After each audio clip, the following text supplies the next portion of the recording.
insulting, but if said in a particular context, it becomes a defamation.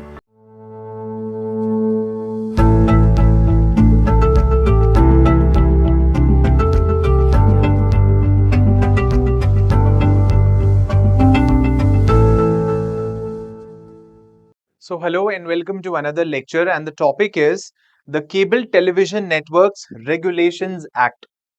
Cable television network, जब India में नया नया cable operations start हुए थे तो बहुत ज्यादा कंसर्न स्टार्ट हो गया था, क्योंकि उसमें डिफरेंट नए नए चैनल्स, ये दूरदर्शन आने के बाद की बात है, यानी कि दूरदर्शन पहले आता था जो नॉर्मल एंटीना कैच करता था। उसके बाद दूरदर्शन के बाद जब केबल टीवी ऑपरेशंस स्टार्ट हुए तो केबल टीवी ऑपरेशंस में नए नए चैनल्स आने लगे, हॉलीवुड मूवीज के चैनल्स आने लगे, इंग्लिश सीरियल्स आते थे। उस जमाने में Star Plus used to be an English channel. फिर स्टार मूवीज काफी ज्यादा पॉपुलर हो गया था शुरू शुरू में केबल आने के बाद। और बहुत सारे AXN एंड HBO, बहुत सारे ऐसे प्रोग्राम्स थे जहां पर वेस्टर्न कल्चर को काफी ज्यादा इन्फ्लुएंशियल एंड फ्लैम्बुएंट स्टाइल में दिखाया जा रहा था। सो एक कंसर्न स्टार्ट हुआ इंडिया के अंदर कि this cultural invasion programs were predominantly Western and alien to Indian culture and way of life. It declared that the lack of regulation had resulted in undesirable programs and advertisements being shown to Indian viewers without any censorship. So कोई censorship proper censorship नहीं हो पा रही थी इसकी। देखिए, हमारे पास cinematograph act था पहले से, सिनेमैटोग्राफ एक्ट 1952। तो 1952 का सिनेमैटोग्राफ एक्ट था और जो अब भी है। और उस सिनेमैटोग्राफ एक्ट में क्या चीज कवर्ड थी? देखिए, उसने एक स्टैट्यूटरी बॉडी स्टैब्लिश करी थी, sensor board of film certification, CBFC। CBFC एक स्टैट्यूटरी बॉडी है जो सिनेमैटोग्राफ एक्ट के अंदर आती है, और सिनेमैटोग्राफ एक्ट और CBFC का ज्यूरिसडिक्शन सिर्फ बिग स्क्रीन पिक्चर्स के ऊपर लगता है, फीचर फिल्म्स के ऊपर लगता है। टीवी पे दिखाए जाने वाले प्रोग्राम्स जो केबल टेलीविजन के थ्रू ब्रॉडकास्ट हो रहे थे, वो सिनेमैटोग्राफ एक्ट 1952 में या CBFC के ज्यूरिसडिक्शन में कवर्ड नहीं थे। तो इस पॉइंट को मैंने आपको अभी क्लियर कर दिया, क्योंकि आप ये सोचेंगे कि हमारे पास सेंसरशिप के लिए CBFC था। CBFC फिल्मों के लिए था, टेलीविजन टीवी पे दिखाए जाने के लिए कोई सेंसरशिप नहीं थी। क्वेश्चन वाज कि किस तरीके से हम इसको भी रेगुलेट कर सके। The principal purpose of the act was to introduce regulatory certainty to the cable market that had emerged in the early 1990s. The statement and objects of reasons and declared that cable TV constituted a cultural invasion. Now coming to this act 1995 May was enacted for the purpose of regulating the operations of cable television networks in the country so as to bring uniformity in their operations, avoid undesirable programs from being made available to the viewers, as well as to enable the optimal exploitation of the technology, which had the potential of making available to the subscribers a vast pool of information and entertainment. See, the only thing was to bring uniformity, that there was no broadcast of such kind of content or information which is harmful for the Indian culture or Indian standards of decency and morality. Okay, and avoid undesirable programs from being made available to the viewers. Undesirable नहीं, जो हमें देखने का मन नहीं है, जो public यहाँ की देखना नहीं चाहती, उसको हम नहीं दिखाएंगे. Optimal exploitation of the technology, making available to the subscribers a vast pool of information and entertainment. And vast pool of information and entertainment लोगों तक पहुंचे, उसमें कोई रुकावट ना आए, लेकिन थोड़ा सा सेंसर होके पहुंचे. Okay, Section 3 of the Act mandates that a cable television network can be operated only by a registered cable operator. In order to register an entity could be an Indian citizen. अब देखिए, registered cable operator होना चाहिए. Section 3 के according registered cable operator होना चाहिए. कौन cable operator होगा? जो इंडियन सिटीजन होगा. और an association of individuals whose members are Indian citizens. कोई भी एसोसिएशन ऑफ इंडिविजुअल्स हो सकती है, एक ऑर्गेनाइजेशन हो सकती है, आपने ग्रुप बना ली और आप रजिस्टर्ड केबल ऑपरेटर हो गए. A company in which not less than 51% of paid up equity share capital is held by Indian citizens. या कोई भी कंपनी ब्रॉडकास्ट कर सकती है अगर उसमें मिनिमम 51% इक्विटी किसकी है, इंडियन सिटीजन्स की. अगर 49% फॉरेन शेयर है तो कोई मसला नहीं है. 51% मेजर स्टेक किसका है, इंडियन सिटीजन का है. ओके, हो सकता है. The Cable Networks Act empowers and authorizes a government officer to seize a cable operator's equipment if the officer has reason to believe that the cable operator is functioning without proper registration. Okay, without proper registration. Now, अब cable networks act के according government officer के पास ये power है कि वो उसके equipments को, cable operator के इक्विपमेंट्स को सीज कर सकता है अगर उस ऑफिसर को ये लगता है और he has reason to believe, genuine reason to believe कि the operator is functioning without proper registration. और यदि इसका प्रॉपर रजिस्ट्रेशन नहीं हुआ है, उसके पास रीजन टू बिलीव है, तो वो कर सकता है. The cable television network rules 1994 were enacted under the Cable Television Networks Regulation Ordinance 1994. The program code under Rule 6 lays down restrictions on the content of both programs and advertisements that can be shown on cable TV. No program can be shown that offends against good taste or decency. मैंने अभी आपको क्या बताया, कोई भी ऐसा programme जो decency and morality के स्टैंडर्ड्स के अगेंस्ट जा रहा है, इंडियन स्टैंडर्ड्स के अगेंस्ट जा रहा है, can not be shown. Contains criticism of friendly countries, हमारे जिनसे दोस्ती है जिन कंट्रीज से. मैंने आपको एक लेक्चर में अभी बताया है रिसेंटली कि freedom of speech and expression में हमारे रिस्ट्रिक्शन है friendly relations with foreign states, decency and morality. वही सारी चीजों को यहां पे पैरामीटर बना के और ये सारे लेजिस्लेटिव ड्राफ्टिंग की गई है.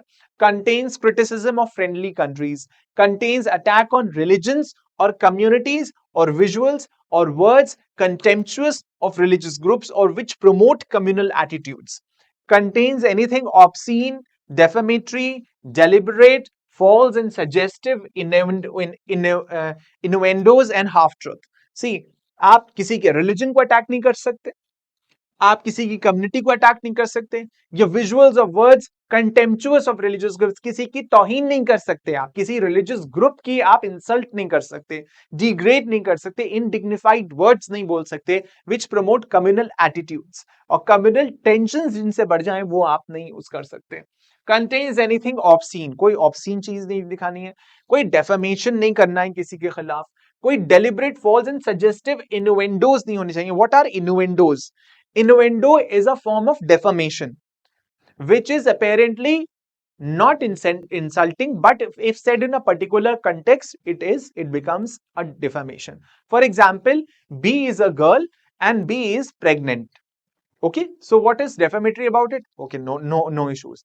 But if B is unmarried, then this sentence becomes defamatory. If it is said in public, then it becomes defamatory. Innuendo is something which apparently does not seem to be defamatory, but if it is said in a particular context, in a given circumstance, based on certain condition, on a given background, then it becomes defamation. That is known as innuendo. Okay, and half truth is likely to encourage or incite violence or contains anything against maintenance of law and order or which promote anti-national attitude. Contains anything amounting to contempt of court, contains aspersions against the integrity of the president and judiciary. See, these are all parameters जो Article 19(2) में reasonable restrictions on freedom of speech and expression दिए हुए हैं, ये सब उन्हीं के parameters पर बनी गई है, ये legislative drafting करी गई है. Is contains anything amounting to contempt of court. Contempt of court is one of those reasonable restrictions contained under Article 19(2). Contains aspersions against the integrity of the president and judiciary. You cannot criticize the president. Something cannot be shown either by visuals or by words that is contemptuous of the president or the judiciary. Contains anything affecting the integrity of the nation. Criticizes, maligns or slanders any individual in person or certain groups, segments of social, public and moral life of the country. This should not be done, right? Encourages superstition or blind belief. Denigrates women through the depiction of in any manner of the figure of a woman, her form or body or any part thereof in such a way as to have the effect of being indecent or derogatory to women or is likely to deprave, corrupt or injure the public morality or morals. Now you will say this, आपके जहन में ये बात आ रही होगी कि अभी तो इतना सब कुछ दिखाया जाता है और उसके बाद भी ये सब सेक्शन 3 अब मतलब केबल टेलीविजन नेटवर्क एक्ट में लिखा हुआ है।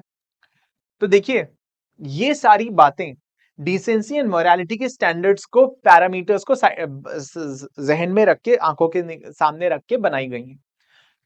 जो भी डिसेंसी और मोरालिटी की स्टैंडर्ड्स थे उसके हिसाब से ये तब इंप्लीमेंट होता था। आज जो डिसेंसी और मोरालिटी के स्टैंडर्ड्स हैं आज के हिसाब से भी ये इंप्लीमेंट होता है। स्टैंडर्ड्स चेंज हुए हैं, कॉन्सेप्ट चेंज नहीं हुआ है। डेनिग्रेट्स children, contains visuals of words which reflect a slandering, ironical, and snobbish attitude in the portrayal of certain ethnic, linguistic, and regional groups, is not suitable for unrestricted public exhibition. Now, these are all the things. अब देखिए ये हो गया programmes की बात, programmes की। अब आते हैं एडवर्टीजमेंट्स के ऊपर। Rule 7 deals with restrictions on advertisements. Advertisements में भी तो बहुत ऑब्जेक्शनेबल हो जाते हैं, काफी ज्यादा सेंसुअल एडवर्टीजमेंट्स होते हैं। Okay, the advertising code in the cable network rule says that all advertising carried in the cable service have to conform to the laws of the country and should not offend morality, decency, and religious susceptibilities of the subscribers. The code says that no advertisement shall be permitted which derides any race, caste, color, creed, and nationality. कोई भी ऐसी race, cast, creed और nationality को डिराइड नहीं करे, आप किसी को कम नहीं दिखा सकते एडवर्टीजमेंट्स में। Is against any provision of the constitution of India, constitution of India के किसी भी प्रावधान के खिलाफ नहीं जाना है। Tends to incite people to crime, cause disorder और वायलेंस और breach of law.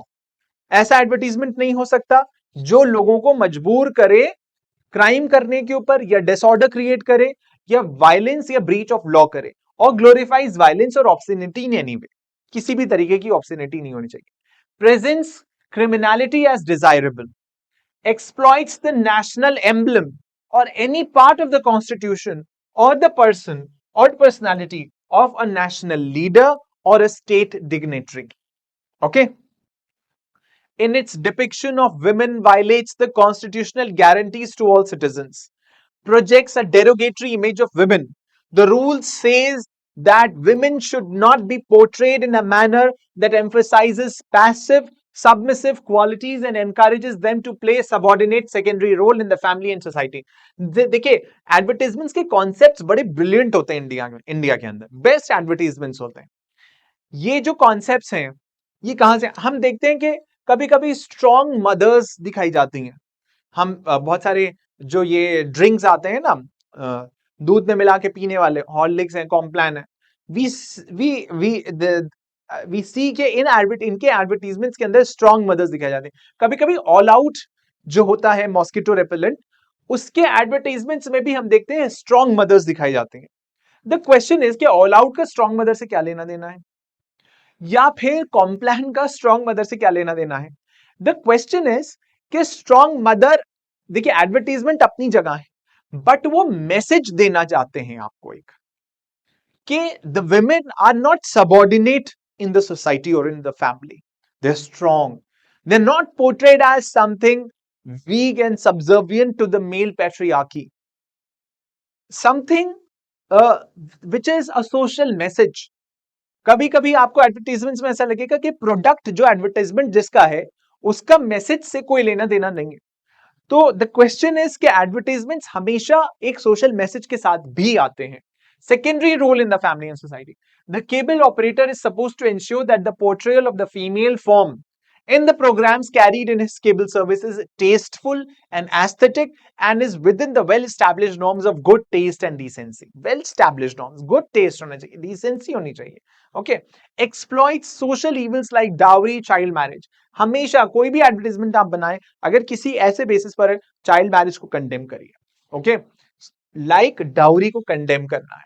Promotes directly or indirectly production, sale or consumption of cigarettes, tobacco products, wine, alcohol, liquor or any other intoxicants, infant milk, substitutes, feeding bottle or infant food.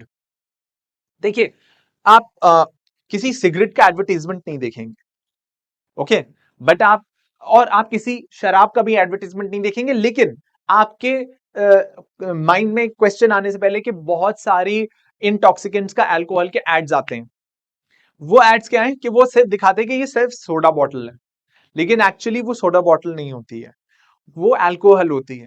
और जो समझने वाले होते हैं, जिनके लिए वो एडवर्टीजमेंट चल रहा होता है, वो समझ भी जाते हैं। देखिए यहां पर this is known as surrogate advertising. किसी भी ऐसे प्रोडक्ट को जो बैंड है उसको दूसरे तरीके से दिखाना, this is known as surrogate advertising.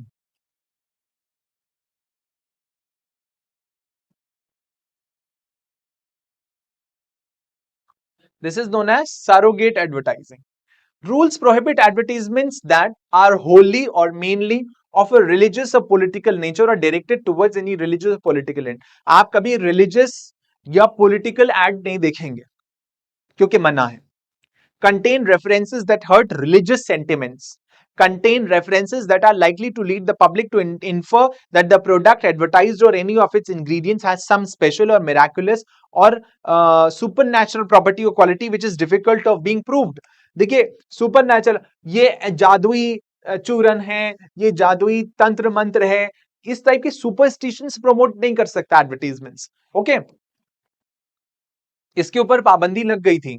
और अभी आप देख सकते हैं कि ये पतंजलि के केस में क्या हो रहा है, सुप्रीम कोर्ट ने किस तरीके से एडमॉनिश किया है ओनर्स को पतंजलि की कि आप सुपरफिशियल एडवर्टाइजमेंट्स दिखाते हैं कि ये कर लेंगे तो ये कभी होगा ही नहीं, ये कर लेंगे. ऐसा थोड़ी है कि इंसान अमर हो जाएगा, ऐसा थोड़ी है कि इमॉर्टल हो जाएगा वो. That is not possible. Okay, so contain pictures and audible matter of the advertisement that are excessively loud, endanger the safety of children, or creates in them any interest in unhealthy practices, or shows them begging or in an undignified or indecent manner. कुछ ऐसा show नहीं करना, आपको कभी child begging नहीं दिखेगी advertisements के अंदर. Contain indecent, vulgar, suggestive, repulsive or offensive themes or treatment. Contain advertisements that violate the standards of practice for advertising agencies as approved by the Advertising Agencies Association of India, Bombay, from time to time. Okay. Now there was some amendment, और हम इसका सिर्फ ये part पढ़ेंगे कि the cable television networks regulation amendment act 2011. The Telecom Regulatory Authority of India, TRAI, in its recommendations dated 5th August 2010 on implementation of digital addressable cable systems in India, had inter alia recommended that digitalization with addressability be implemented on priority in cable TV services in non-CAS areas, and accordingly recommended a time frame comprising 4 phases of switchover from analog system to the digital addressable system in the cable TV sector. In view of the above mentioned recommendations of the TRAI, the central government decided to introduce digitalization with addressability in the cable TV services in a phased time-bound manner on a pan-India basis, leading to complete switch off of analog TV services by the 31st December 2014. हमने देखा वो जो तार से connections आते थे cable TV, बाकायदा cable लगता था और उसको अटैच कर देते थे, फिर वो केबल टीवी जो था वो बाकायदा एक वायर का कनेक्शन होता था, लेकिन वो चीज खत्म कर दी. अब डिजिटलाइजेशन हो गया थ्रू सैटेलाइट्स. ओके, 2014 में अमेंडमेंट आ गया, डिजिटलाइज कर दो. ठीक है, अब केबल टीवी ऑपरेटर्स हो गए. अब क्या हो गया, अब टाटा स्काई आ गया, अब वो आ गया, फिर आपका ये रिलायंस का आ गया. ठीक है, डिश टीवी आ गया. ओके, सो ये जो या एयरटेल डिजिटल टीवी आ गया, ये जो सब स्टार्ट हुआ ये 2014 के बाद स्टार्ट हुआ, जब डिजिटलाइजेशन हो गया. वो जो केबल ऑपरेटर्स के यहां से वो आते थे, बाकायदा केबल अटैच होता था एक एंटीना में, वो चीज खत्म कर दी. Okay, so this is all about digitalization. The act has come into force from 25th day of December 2011. Okay, thank you.